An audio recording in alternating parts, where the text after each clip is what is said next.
Hello and welcome to Pushing Back, Ukraine Daily Brief.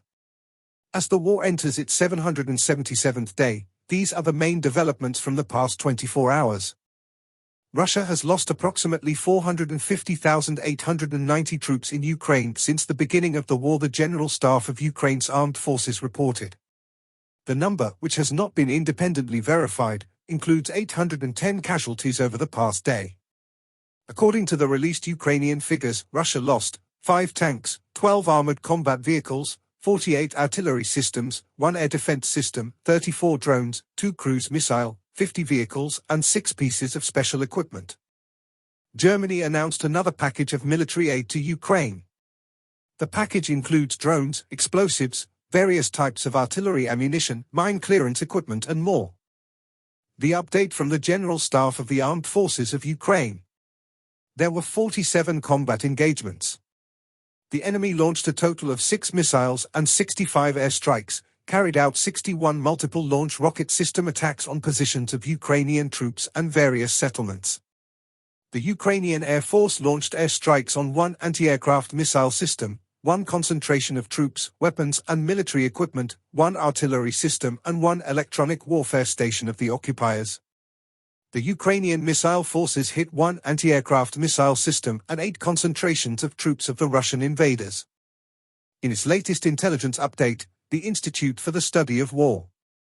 The Ukrainian military's effective use of drones on the battlefield cannot fully mitigate Ukraine's theater-wide shortage of critical munitions. Zelensky stated that there are no mitigations for insufficient air defense systems and indicated that Russian strikes are forcing Ukraine to reallocate already scarce air defense assets to defend Kharkiv city. Zelensky warned about the threat of a potential future Russian ground offensive operation targeting Kharkiv city, which would force Ukraine to reallocate some of its already strained manpower and material capabilities away from other currently active and critical sectors of the front.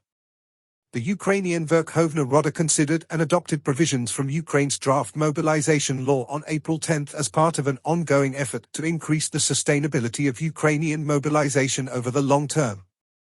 Russian officials continue to indicate that they are not interested in any meaningful negotiations on the war in Ukraine amid Switzerland's announcement that it will host a global peace summit on the war on June the 15th and 16th.